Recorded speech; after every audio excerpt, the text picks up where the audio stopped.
How does it taste?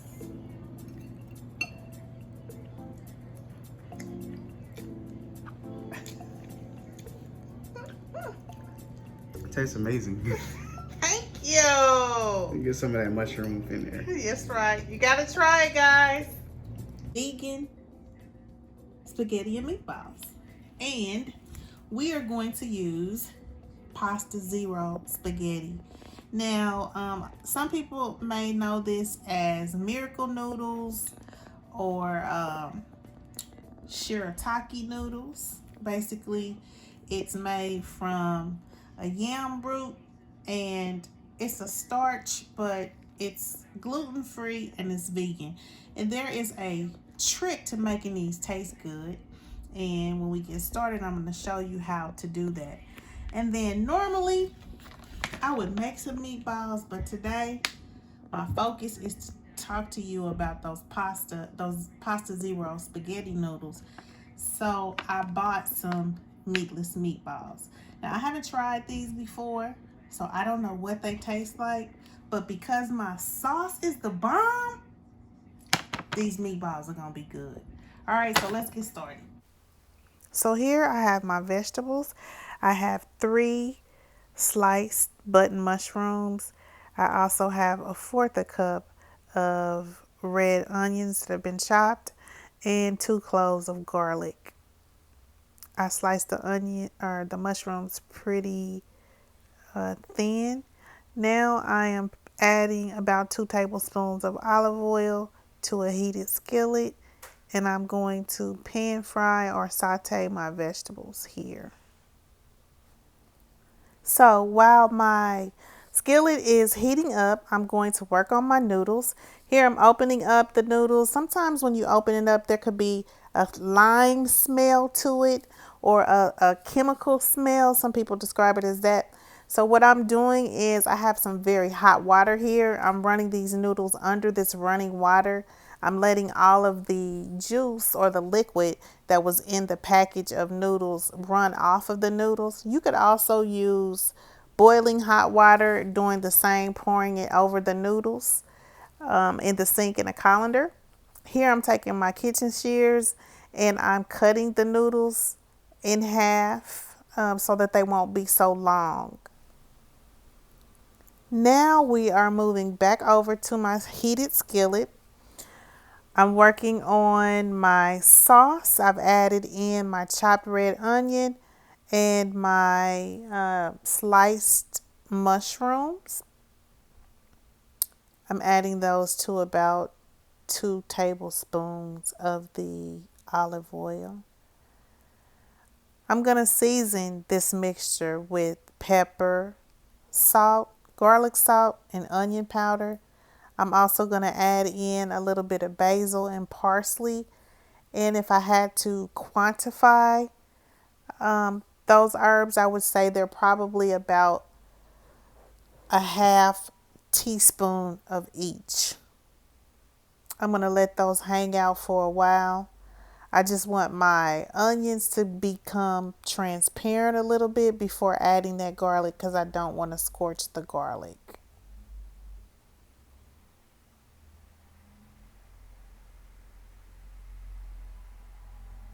Okay, so now that my garlic has been added, I'm now going to move on to my tomato paste.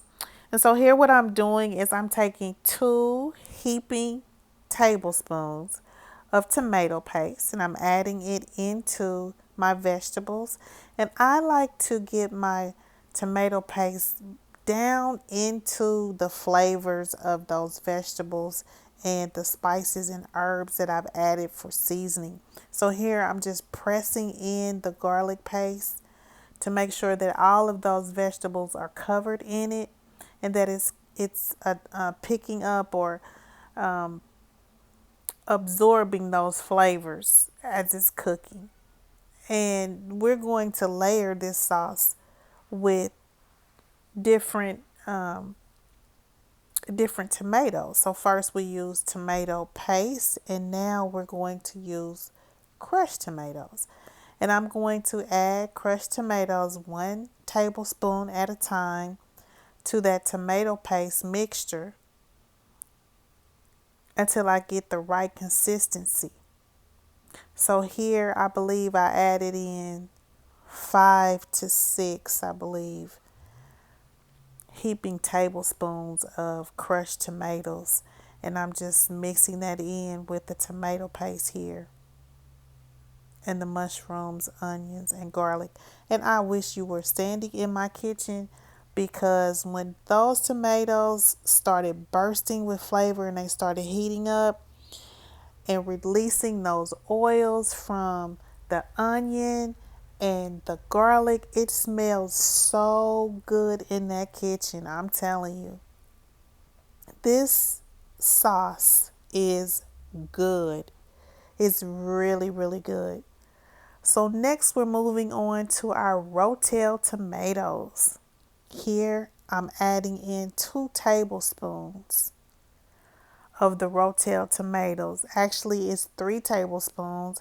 And I also am adding in the liquid from the Rotel tomatoes. Now, not all of it, but this liquid is going to add as a thinner for the sauce. So you can add as much liquid as you like and as many tomatoes as you like. It depends on how chunky you want your sauce. Now, the taste of the flavor of the Rotel tomatoes, it adds a little bit of a kick. Not too much spice. And then the tomatoes from the can of Rotel tomatoes adds texture and it adds flavor with those chilies. Now here what I'm doing is I'm adding a little bit more of the crushed tomato because I want to increase the quantity of the pasta sauce, but I do not want to thin it out. So I'm adding more of the crushed tomatoes. It's thinning it out, but it's not watering it down. Here I have a teaspoon of sugar. And this is just going to bring the flavors of the tomatoes out along with the garlic and the onion. It's not going to make it sweet at all, but it's going to enhance the flavors. This is about 1/4 of a teaspoon of fennel seed.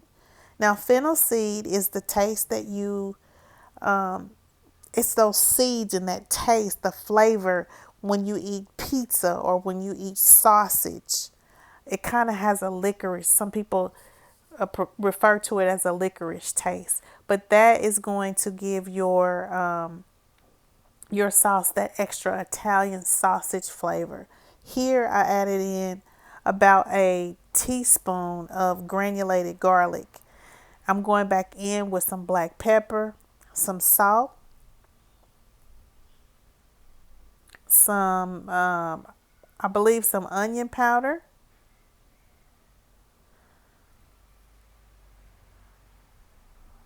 basil,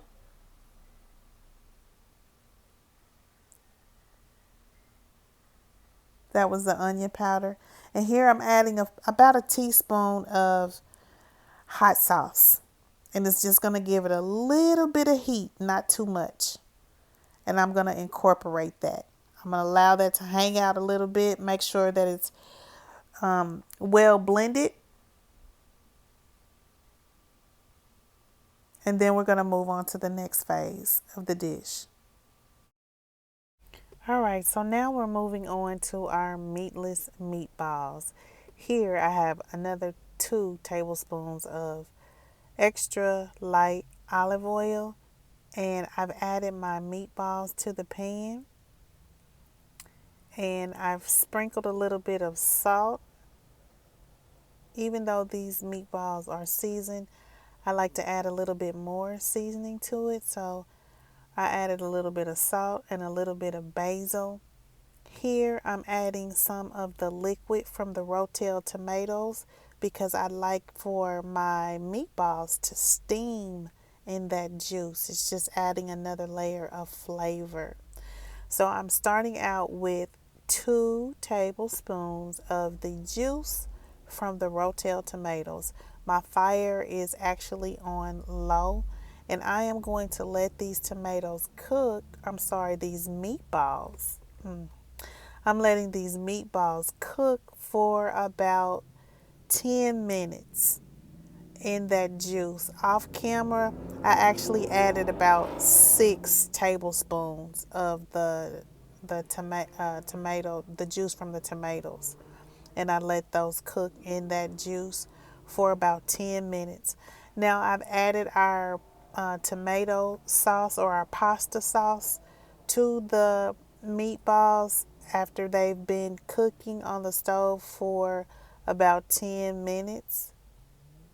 And I'm going to let these cook for the remainder of the 5 minutes.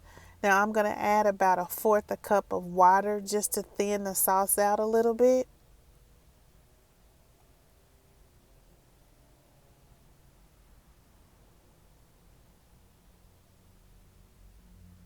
And now I'm just stirring it around to make sure that the water gets everywhere inside of the pan and that the pasta sauce thins out appropriately.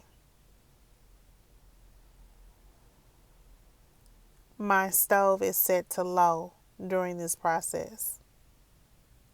Those meatballs look amazing.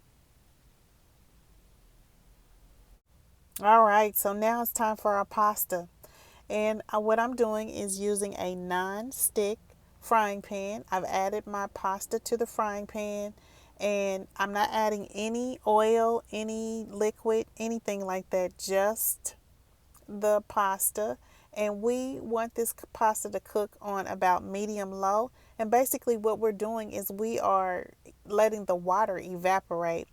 When these noodles are ready, they're going to pop or they're going to start to sizzle in the pan. And that's how you know that they're done or they're ready to be sauced. Also, here, I'm just mixing it up, letting the water evaporate. These noodles need to be seasoned. We're going to season these noodles, and that is going to give us that amazing taste. Now, this is a vegan meal, so I'm not going to add any Parmesan cheese for this particular video, but normally I would season my noodles with Parmesan cheese, granulated garlic or garlic powder, salt and pepper, and some of my favorite minced garlic that comes in the bottle because it has such a sweet taste to it. And I think I've talked about that in a previous video. So here I'm just incorporating everything together. My noodles are done. They're never going to stick to the pan. They don't stick at all. I'm adding in some parsley and some basil here to the noodles. And here I'm just showing you how they move around pretty much. I'm tasting them to make sure that they have good flavor. I also let my cameraman take some and he's shaking the camera because they're good. If you never sauce these noodles, they would be good plain just like that. They taste kind of like garlic noodles. So here I'm just showing you how light and fluffy these noodles are. They don't stick at all. And now we're ready to plate. So I'm just adding some noodles to the plate. And then we're going to add our meatballs into it. Now, these meatballs taste amazing. You would never think that these are meatless meatballs or these are vegan meatballs. The taste is amazing, and that sauce is nice and chunky with little bits of garlic and mushroom. It's a really good meal. It's healthy. I hope that you would make these vegan spaghetti and meatballs. It is delicious. Make it for yourself and your family. I hope you all are staying safe out there. Thank you so much for watching the video. And until next time, peace and blessings.